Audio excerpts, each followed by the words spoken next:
right, welcome everybody to another episode of the Men's Sexual Mastery Podcast. We are excited today to dive into the topic of how we can prolong our lovemaking, how we can deepen it. For many of us, I know myself included, we were raised and programmed on porn. Oftentimes we can be reenacting porn scenes in the bedroom, and this can cause all sorts of issues for ourselves, whether that's performance issues like premature ejaculation, erectile dysfunction, having this narrative of performance and goal orientation that we need to follow. We're going to be addressing how to reprogram that and some different models for lovemaking that will allow you to deepen it and prolong it. So with that, I'll pass it off to you, Hawks, and let's hear a little bit about what you would offer to men as a reframe in how to prolong lovemaking. One of the first places I would start is examining the style and approach that we're taking to lovemaking, and specifically around movement. I think there can be, for many of us, the natural default mode of continual movement, thrusting, this desire or belief that we must keep building stimulation, building more sensation through movement. And the big reframe I would offer and invite here is that stillness is actually an incredibly valuable and important part of lovemaking. And so playing around with the dynamic of being in movement, thrusting, rubbing against your partner and building that stimulation through friction, and then allowing ourselves to slow down and to actually come into stillness and to let all of that energy and sensation that we've just cultivated to actually settle in. If we're building up stimulation through movement all of the time and just continually moving during sex, then it will actually start to desensitize the nerves and the nerve endings in the yoni and the lingam. And it's coming into stillness that allows us to actually really relish in and feel and enjoy the sensations when we start moving again. So that's one reason why it can actually enhance our sensory experience. And then to get to the point about prolonging lovemaking, building up arousal and stimulation through movement is great. That's wonderful. It's often an important part of lovemaking. However, if we don't take a pause to come into stillness and allow all of that energy and arousal that we've just cultivated to be integrated into our body, then it's going to lead to continued heightened stimulation and eventually the spilling over into an orgasm, which, if it's an ejaculatory orgasm for the man, that's going to end the lovemaking session. And for many men, that might be happening sooner than they would prefer. So the invitation is to build up some energy, build some stimulation through movement, and then come into stillness and pause. It's through the relaxation of our body that we allow all of that energy that's accumulated in our genitals to actually move and circulate through the body and start to integrate. And what we'll notice as men when we come into stillness is that the erection will slowly start to come down. And I think that for many men, there's also a concern that, if I lose my erection, then that's bad. And there's something wrong with me if I'm not maintaining a rock hard erection the entire lovemaking session. And so the other reframe that I would offer is that actually it's very natural and healthy for us to go through different waves and undulations in the strength of our erection during lovemaking, and that dissipating of the erection, coming down about 50% in our erection, is actually indicative that that energy, that sexual energy that we've just been building, is actually moving through the body and being allowed to integrate into our other tissues and organs. And that is all going to serve to increase our stamina, to allow us to enjoy more prolonged lovemaking sessions, because now we've integrated that energy, and then we can start to build it back up again. And so allowing ourselves to come into stillness, lose some of the erection, but stay inside your partner And that part's really crucial for this, is to build up the energy and then remain inside your partner. And if the energy has built up to the point where it's like, wow, like I'm about to spill over the edge into ejaculation, then you can remove the lingam most of the way out of the yoni to just be in the first inch or two of the yoni. So just the tip of the penis is still inside the woman, and that will alleviate some of the sensation for the man, so he's less likely to spill over into ejaculation. But it's keeping that connection between the two bodies, and that's allowing the energy to also circulate and flow through the man and the woman. So the yang and the yin energies are mixing and they're harmonizing and balancing. And without going too deep into the Taoist esoterics of energy harmonization and the yin and yang, it's just something that we can feel, and it's very nourishing in that connection to allow ourselves to come into stillness. Breathe together is another piece I would invite in that stillness, is to sync your breath up with your partner and soften the body and relax as much as possible. And then when the erection has come down about 50%, then you can start moving again and build that energy up. And you're not going to lose all of that arousal and the pleasure and the energy that you've just created. You're actually storing it in the body. So when you Mm-hmm. start moving again, you're not starting from zero. You're Mm-hmm. like now moving another step up the Yeah. staircase. And you've also allowed yourself to integrate some of that energy, and you will have more stamina and you'll be able to go for longer. So then you can build that energy up again, and then again come into stillness and allow it to integrate. Mm-hmm. In this way, we can start to move up the staircase of Mm-hmm. arousal and pleasure and energy that we're co-creating with our partner, but we're not just nonstop going up this elevator Yeah. that's going to lead us to the point of no return. I'm glad you brought up the ladder or the step analogy, because that's, I found when I was learning these things that helped me the most. Even I like using the metaphor of anyone who's driven a manual transmission in a car. Like if you're just in first gear the whole time, redlining, like you're Mhm. going to burn up all your gas. You're going to exhaust the vehicle. Every time you shift, it's like these are the pauses we're talking about. You're redlining, it's coming up to that top red line. You put in the clutch, you release all of the pressure, you let things shift, and then you're up into the next gear. And then with each of these pauses, we're like shifting our gear and we're able to accelerate and efficiently use our energy. And most of us have only been trained in how to operate a vehicle in first gear. And so sexually, we're just running around, burning up all this energy really quickly, which really shortens the lovemaking. And I was just thinking as you were sharing too, like it's so funny. Like I can only imagine. Can you imagine how different our sex lives would be collectively if this was modeled actually in things like pornography, where like a man maybe goes in from a rock hard cock, which most actors, porn stars are probably on Viagra or something.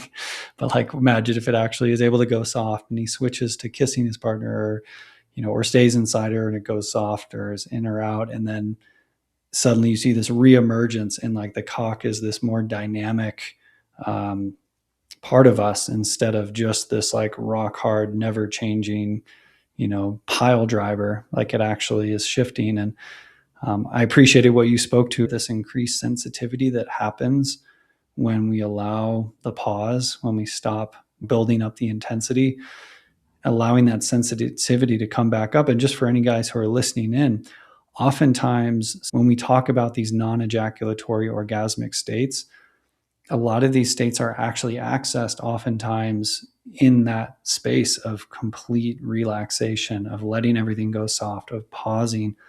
Sometimes all that buildup of energy and then releasing all the pressure on it, that's where a lot of these, out of body experiences can happen for you or your partner. So maybe that's just a little carrot, to dangle in front of you to try this stuff out. But one thing I wanted to touch on, Hawks, I know you and I talk a lot about is the fixation on goal, even orgasm. Can you speak a little bit to that and how that can be affecting people in the bedroom? Mm-hmm.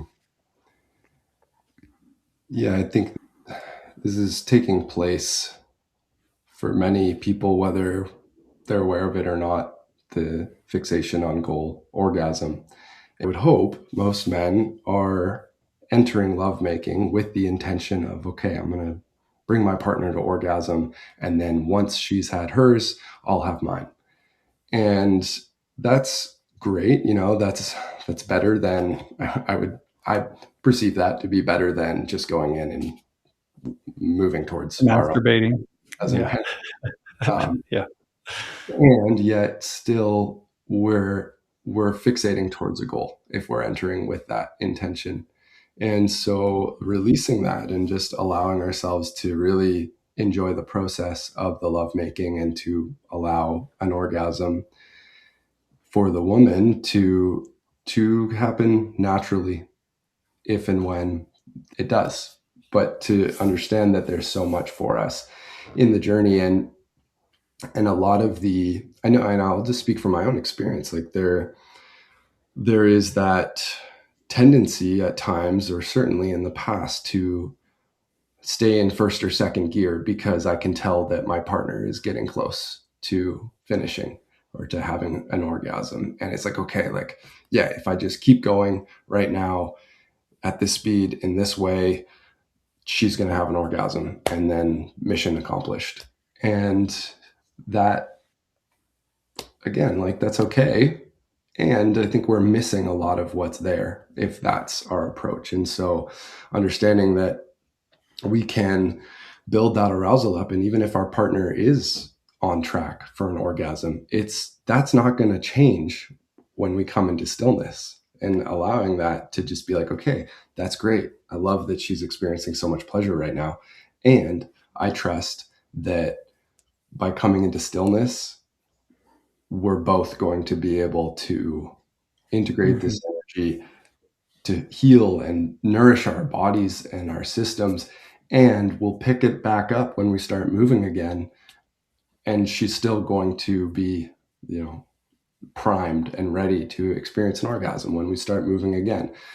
And the more that we prolong that, actually, the more energy we're cultivating. And if and when an orgasm does happen, when we've prolonged it like that, it's going to be much more fulfilling. It's going to be more powerful, more nourishing, more generative, less depleting. And so letting go of that goal and that fixation of like, okay, I gotta keep going because my partner's gonna come.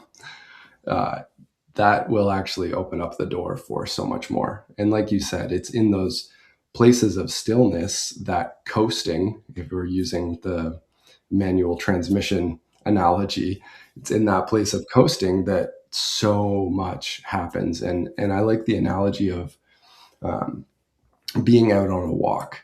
And if we're walking from point A to point B and we're fixated on, I got to get from point A to point B as fast as I can, we're going to miss all of the scenery along the way.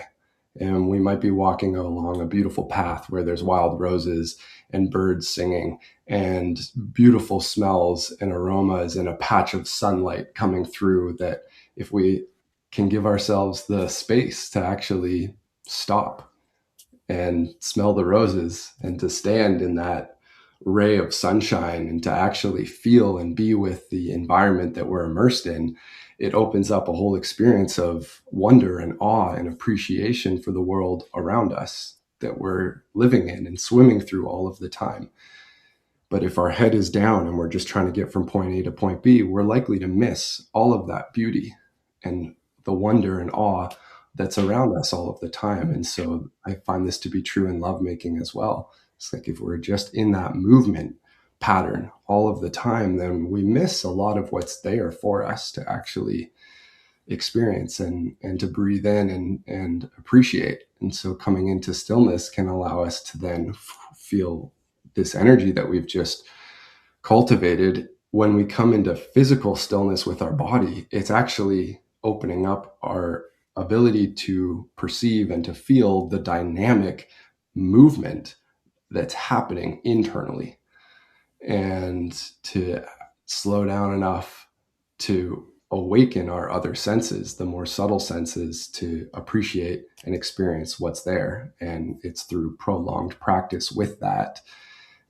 eventually, as you mentioned, we can reach these states of non-ejaculatory orgasms, the valley orgasm, this place where there is so much for us to experience in pleasure and fulfillment and healing and nourishment that gets missed if we're just head down, rushing from point A to point B all of the time. Yeah. It's the journey, not the destination, right? And we often say in this work, how we do anything is how we do everything. And how we show up in the bedroom is how we show up in life. And this gets pretty meta, but like this is kind of the core of a lot of this work is it's bringing more presence, more attunement, tuning into the subtle, slowing down, breathing deeper, and finding the pleasure that's actually already coursing through every moment, not just with our partner, not just in the bedroom, but in life itself, in the yin, the feminine that we are swimming in. And that's when sexuality and spirituality really meet. And we talk a lot about this.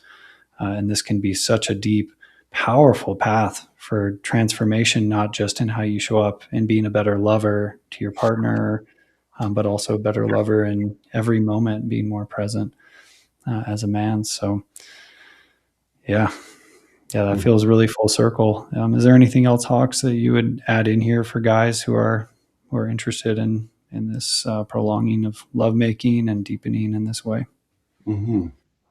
Yeah, I would like to mention as well that for men who are interested in or have already started some practice of semen retention or intention, as we refer to it, if you've come across the understanding or the lived experience that it's beneficial to have less frequent ejaculations as a man, but you still want to enjoy frequent lovemaking, it's in that spaciousness between the movement when we come into stillness and allow our entire body to relax and to just be with our partner, feel that energy moving. It's in that pause that a feeling of satisfaction and completion can be found.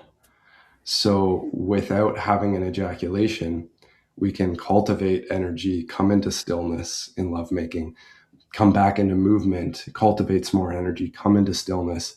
And on that second or third or fourth step, when we're in that still place, there is, in my experience and with many men that I've worked with and heard from, there's a real sense of, oh, I feel so satisfied right now. I feel complete. I no longer have this fiery urge to have an ejaculation and get that big tension release, because it is a tension release that occurs when we have an ejaculation. But we can also release that tension by softening our body, by relaxing.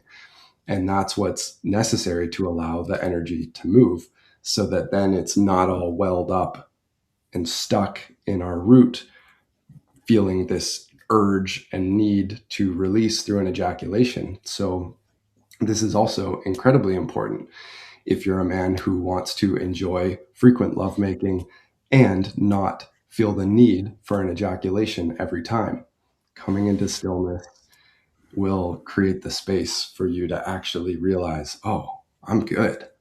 I feel so complete, and I'm ready to, I'm ready to settle in and allow this lovemaking session to finish, provided your partner is also feeling that level of completion. And so that's where we can now start to bring semen retention into the bedroom in a really fulfilling and satisfying way, because it's important to mention that semen retention is a means to an end. It's not the ultimate goal itself. It's an important stepping stone, but ultimately we save our seeds so that we can gather energy so that we may more deeply delight in love and life itself. And Mm-hmm. if we're not stopping and pausing to delight in love and life itself, then we're missing the ultimate goal. of retaining seed. 100%. Yeah, and one thing that a lot of guys I know that we've supported and they've shared this in our community, and I know we've experienced it too, when you are able to walk away from building up all this sexual energy, this life force energy with a partner, and carry that into your day, it's like the pilot light is lit. I mean, it's bubbling the sexuality throughout your day, throughout all your other interactions with your partner, and there can often be more little either quickies or just like whether it's explicitly sexual or not, there's just more lovemaking that is just it's like a rolling boil between your partner and you, and it can keep riding the wave. So yeah, all of this is really for that, for us to just have more energy, more vitality, more presence. And just showing up energized by our sexual energy instead of depleted and drained, and wasting it. So and yeah, really reprogramming all these stories and these scripts, and allowing a level of lovemaking that brings more fulfillment ultimately to ourselves, to our partners, and allows it to transcend that sort of grabby, needy, desire for release that for many of us is the default programming. And so, yeah, that's the end goal. Yeah. And I would add in there that it, like you said, it enhances our capacity to be available for love and connection with our partner. And I would add in that also it enhances our capacity and availability to delight in making love with life itself. And that's something that I notice when I've cultivated more of this energy. It invites me and allows me to stop and smell the roses with even more delight, and to be able to move through the world making love with everything. And so, like, yes, my partner and life itself. And so that's ultimately, like I was saying, why we save our seed and learn to accumulate, cultivate more energy. It gives us more of ourselves to then experience and delight in life and love. So Yeah. yeah, And enhancing our subtle sensations, enhancing our receptivity to pleasure in those more subtle moments. 100%. exactly. Yeah, that's it. Well, I Mhm. wanted to extend the invitation for anyone listening in. If this is something that you're interested in diving in deeper, we do have a group training. We do one-on-one training where we have a launch coming up next week that I believe is just about full, but we have another one coming up July 2nd. So if you're interested in that, check out the link below. We have applications open for that next cohort. And again, as always, huge shout out to all the brothers in our community. Thank you, thank you, thank you so much for making this mission possible and making this podcast possible and building this community. And it's been such an honor and a delight to share this journey with you and with you, Hawks, too, and with everyone signing in. And yeah, so Hawks, is there any last things you want to add in before we sign off here? Stop and smell the roses in the bedroom and outside the bedroom. That's it. All right, guys. Thanks for tuning in, and we'll see you in the next episode.